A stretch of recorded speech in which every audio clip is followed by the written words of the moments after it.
I thank Suchitra for giving me this opportunity to have this conversation with all of you. But I'd like to first say how problematic it is for a man to be sitting here and actually giving a talk on the contribution of women in any form.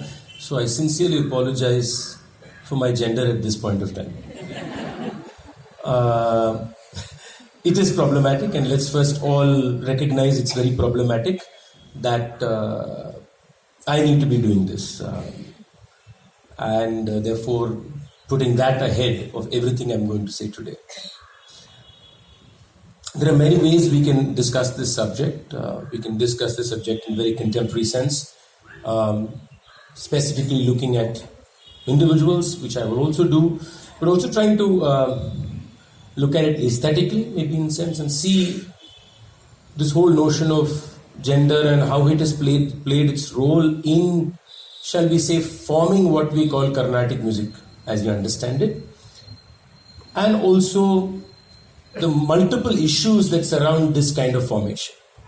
So it will be, I think, so I'm going to try and go to some history. I'm not going to go into the multi-layers that are there in many of these stories, but at least touch upon certain aspects through which we can draw some kind of a pattern of how we have come to where we are today. I would be critical at certain points, but of course other people are most welcome to have a non-critical view of certain happenings. So let me begin with some amount of, it's impossible to talk about Indian music, especially Carnatic music, without discussing in detail the contribution and the lives of the Devadasis. They are the people about whom, and it's very unfortunate I'm talking in the past tense. I wish we were not talking in the past tense. So it's important to also trace probably where they came from and how I believe a lot has actually been framed by the community into what we have now included as the Carnatic narrative in democratic India. If you go back to what is known as Sangam literature, time periods I'm not the best at, but approximately 3rd BC, 3rd century BC to 2nd century AD. If you look at all the literature that is written, there is this dual concept called the Agam and the Puram. It's a very interesting concept. Very simplistically put, Agam looks at the inner emotions, the emotions of love, infatuation, lust, all that is in the interior of the individual. And in the case of the Agam Puram poetry, it's mainly got to do with the king or the chieftain who is ruling. And Agam poetry is not a description of that, but it's more grappling with what they call the volatile nature of this. Both Agam looks at the volatile nature of these inner emotions of sexuality, of emotional outbursts, of love, all these things. Puram looks at the individual's relationship with society and politics. So in the case of the king, it is power, it is victory, it is machismo, it is bravery, it is, you could even call violence, it is violence, all this. And there again, it is not just a description of that, but it's also discussing the volatile nature of that. So you have bards who wrote poetry on these two, shall we say, very, very, what they considered very risky emotional states. So in some way, these bards were actually, were sometimes also considered mystical, had, kind of mantra-ish kind of power. So their exposition of poetry and description of all that was part of a process of, shall we say, maintaining equilibrium in these two states of Agam and Puram, especially with relation to the king or the chieftain.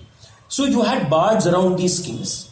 You had bards who traveled with these kings and who were part of this aesthetic way of controlling what is human behavior in these two states. Among them, they were women.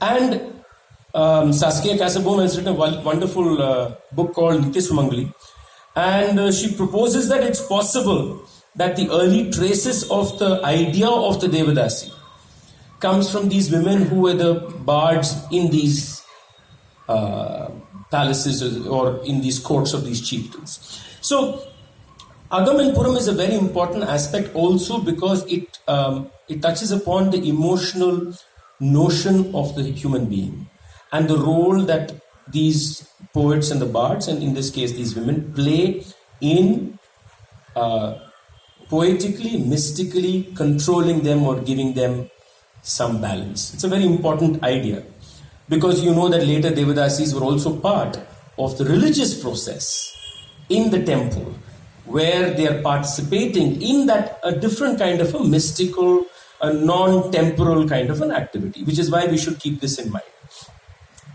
Now, these poets were known, one of the names they were known as Viralis. They were known as Viralis.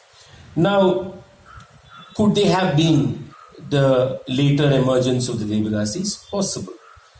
There are also other traditions that you find, which you still find in local villages, which are very bardic kind of traditions, which they also believe could have been another platform from which the Devadasi idea comes.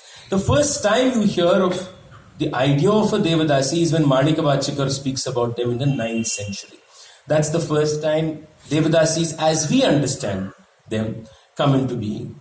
I just want to place this kind of historical background to it, that the tradition of the Devadasi is probably coming from multiple court traditions, multiple, maybe even local social traditions, where these women were participating in a poetic, in a ritualistic, and also possibly in a kind of a mystical activity through art, which is what is most fascinating about it. What they wrote was participatory to them.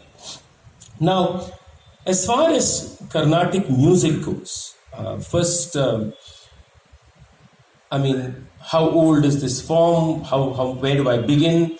These are all very difficult questions. But as much as we understand of Carnatic music, or as we understand it today, you could say that the traces of its theory, traces of some elements, begin about 300 to 400 years ago, pushing it around the Nayak period, which is about 450, I think, 450, 500 years, not more than that. So I'm going to look at various things that happened at that period and how were women participating in the creation of art. It's very interesting to note that the art form that was considered, so what is known as pure music. Now I want to be very careful when I use the word pure, so I will explain it. So in the court, there were multiple ways in which music was practiced. You had theatrical presentations, you had orchestral presentations that happened even in the temple. You also had non-storytelling, just presentation of musical ideas in certain structural form. The older structural form which was in practice in the Nayak court was known as Chaturdandi. So what they were performing is Alapa, Thaya, Prabandha, Gita. These were 4 divisions of it. I'm not going to the musicology of it for now. Now, even from that time, you know that Chaturdandi was performed by women. There is enough records to say that the Devadasis or / Rajadasis, if they were in the court, were performing this. The frescoes in the Pattishpuram temple, which I saw, again sees the dancer, the Devadasi dancing, the Nattonar coming behind. Again, this is 1550 to 1600. The temples in Dharasuram shows you women playing all kinds of instruments. Many of them were also playing percussion instruments. So the existence of many of these frescoes, many of these carvings tell you that women were actively participating in the creation of multiple forms of music. In fact, I find that there were more women that you spot than men. It's very important for us to keep that in mind. Raghunatha Nayak, one of the Nayak kings, in fact describes about how Urvashi, not the celestial Urvashi, but the Urvashi was a courtesan, used to play the veena so beautifully. And in fact, that whole description in one of his books is very interesting. Describes the veena, how the cloth is removed from top of the veena, how they applied sandalwood paste to their fingers to play the veena with great detail, and describes Urvashi playing the veena. Similarly, another poetress called Sukhavani speaks about women in the court who are experts at Sangeeta, Chaturdandi, at Veena. He says the court was full of Gayakis, Gayakas, Veena players, poets, dancers, and many of them were from the Devadasi community only. So the proliferation of so many women participating in music is very clear even during the Nayak period. There's also a description of the complicated talas in which Urvashi used to dance. So all this goes to tell us about this community being deeply entrenched in dance and music. We tend to relate Devadasis very often only with the dance expression or the older name Sadar expression. It's very important for us to remember, as for me as a musician to remember, that they were as well versed or as active practitioners of musical instruments, singing, everything. Which is why even the later people from the community did not differentiate between music and dance. There was one unit, which I will come back to when I speak about some of them. There were musical forms being practiced there. Some older compositional forms called Perani, Jakkini. These were older forms that you find in treatises during the Maratha period of Tanjavur. You also find it during the Nayak period of Tanjavur. Along with the Devadasis, it is impossible not to discuss the Nadaswara Vidwan. Along with caste discrimination, the background comes gender. And when we discuss gender discrimination, we cannot ignore caste. And therefore, we have to also talk about Nadaswara Vidwans. So, Nagaswaram or Nadaswara, whichever way you want to call it, we don't know exactly, we can only approximately say when it became shall we say, a medium of the music that we are used to hearing it play. In the Chola period, there was an instrument called the Vangiyam, which they say was a precursor for the Nadaswaram. Its antiquity is debated, but you find a lot of sculptures, paintings of long pipes. Now, out of which was the Nadaswaram, when did it evolve, is very hard for us to seriously call.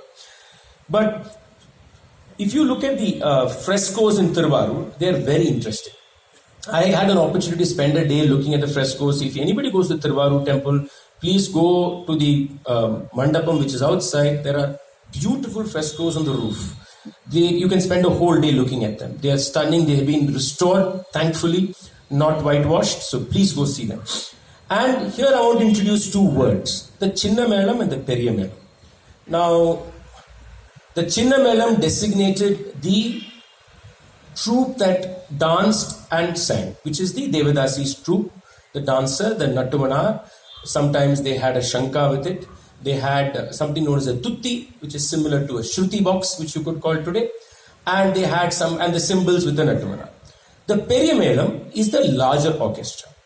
Now, in these frescoes in Tiruvallur, they're beautiful. You see these dancers in multiple poses, followed by this Nattumanar, again playing his cymbals. The Mridangam comes behind. There are always 2-3 women watching this performance happen. It's a procession, and it's gorgeous. You have older Nattumanars, you have very well-built younger Nattumanars, you have women of different ages, all dancing, and this is a procession that you see. And this is very distinct. You can very clearly see that the artist has made a point to separate this troupe as an important troupe, as an important artistic element. Then you have this huge orchestra. I mean, the kind of pipe instruments you have there, we can't differentiate one from another. There are multiple kinds of pipe instruments. And there are, of course, the Nagaswaram, there is Yakkalam, there are multiple rhythmic instruments, including the now almost extinct Panchavadyam, which you will find in the Tiruvallur temple. But you see that this larger group is a huge group, and one element of that group is the Nadaswaram. Nadaswaram does not stand out like being a unique, shall we say, collection of musicians, Nadaswaram and Taval, like we see today. You see 2 Nadaswarams, you see 2 Tavals. That whole formation is not there, but they're more part of a larger orchestra. So, these are the 2 people that you see as performers in the temple frescoes. I'll come back to why I'm stressing the notion of the performers soon.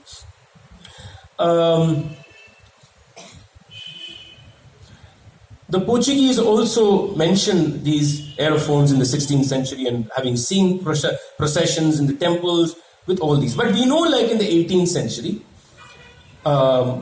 in the Thiruvarur temple itself, Ramaswamy Dikshitar, Muthuswamy Dikshitar's father, is supposed to have systematized the entire Nadaswaram plan for the day in the temple. In the sense, what is played in the morning, what is played in the afternoon, what is played in the evening. I'm going to say this with a caveat. That's the history we know, is what I'm going to say. Because this has been countered also by many other historians who say that the credit for these things are often given to the Brahmin composer, when actually the structuring has been done by the Nadaswara Vidwans themselves, most likely. I think that is a very important thing we have to keep in mind when we discuss these kind of narratives. Even in my book, in Southern Music, I did give the credit to Ramaswamy Dikshitar. But I think it's important a caveat is thrown right there saying this is the history that we are told. So we know one thing from that is that by the 18th century, the Nadaswaram pattern or the Nadaswaram Taval combo had become what you could call, within quotes, a serious part of musical production, not just part of a large orchestra. The Devadasis were already part of a very serious musical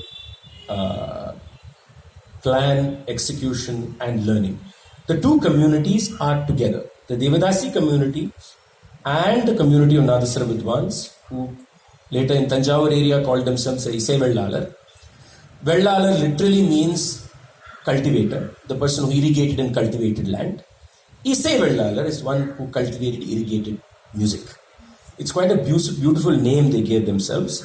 And they're actually not one caste group traditionally. They were a group of artistic community. The similar thing you find here in Karnataka or in Andhra Pradesh, anywhere else. And the Devadasis were part of the community. So this was one community of artists. And it is this conglomerate of community of artists who really nurtured the music that was later gifted to us. It is very important that I place these things in context so that we understand where it came from. Now, the question that is very intriguing is, how much did the Brahmins perform? It's a very intriguing question. And I'll come back to it, but I want to drop it here before I go into the next aspect, is how much of the performative actually was done more by the Devadasi community and the Isai Vellalar community. Because we know a lot of the Brahmin musicians were composers. There's no doubt. But how much of them were the performing community is something that becomes very intriguing. Because it seems like the performing community was fundamentally these people. Whereas the Brahmin was composing, theorizing from the performative. So there was a relationship definitely, but the actual, in very musical terms, the lakshya of the music came from the Isai Vellalars and the Devadasis. And the Lakshana explanation for it seems to be given more by the Brahmin community. Okay. You must also understand at that point of time, Devadasis were part of the top echelons of society. They were part of the elite club of society. At no point am I claiming that this art form was egalitarian and was accessible to the whole of society. It was not. It was part of an elite court music or temple music.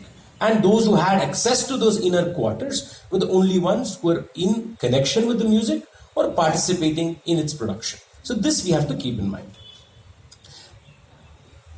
The one way to go about this story is again to go just in terms of who participated, did what. So I want to stop here. And I've spoken about, I placed the Isai Vellaras, I placed the Devadasis in context. The other interesting part is to see how much of what we sing today comes because of the voice of the women.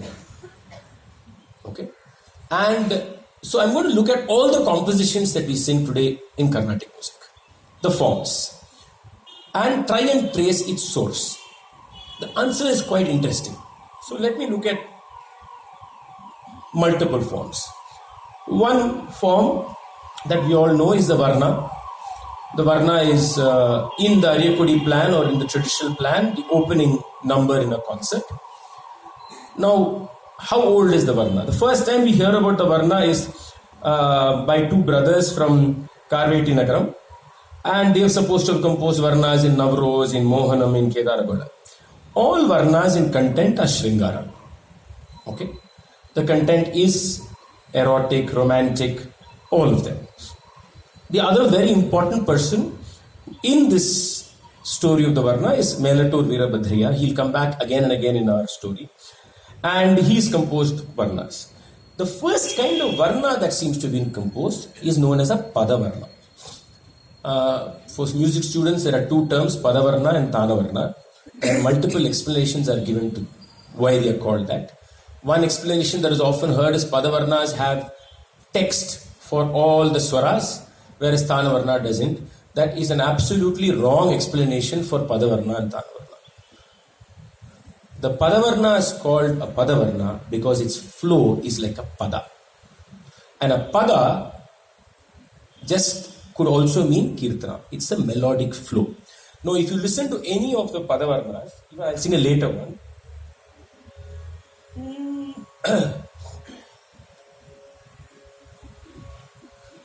This is a very well-known Padavarna which was made very famous by Bala Saraswati. Moha mana yennidu di inda velayil moha, this very fluid movement of it. So Padavarna is an aesthetic term that describes the movement of the melody. Okay. Now these were all the first forms of Varnas that were composed. They were composed for what? For the Sadir performance of them. The composition form evolved because it was part of the production of dance, of Sadir. Now from that evolves what is later known as Tanavarna, which is slightly more rigid structure. And very simply put, you would all heard Tana. A Tanavarna imitates Tana. My guru used to sing this and show me. There's Aravi Tanavarnam. Sarasi jamu kironi ku sariyo.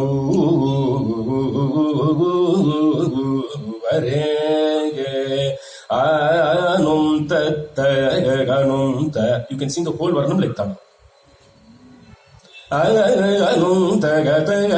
So the whole Tana Varna's ideas, it sounds aesthetically like a Tana. So we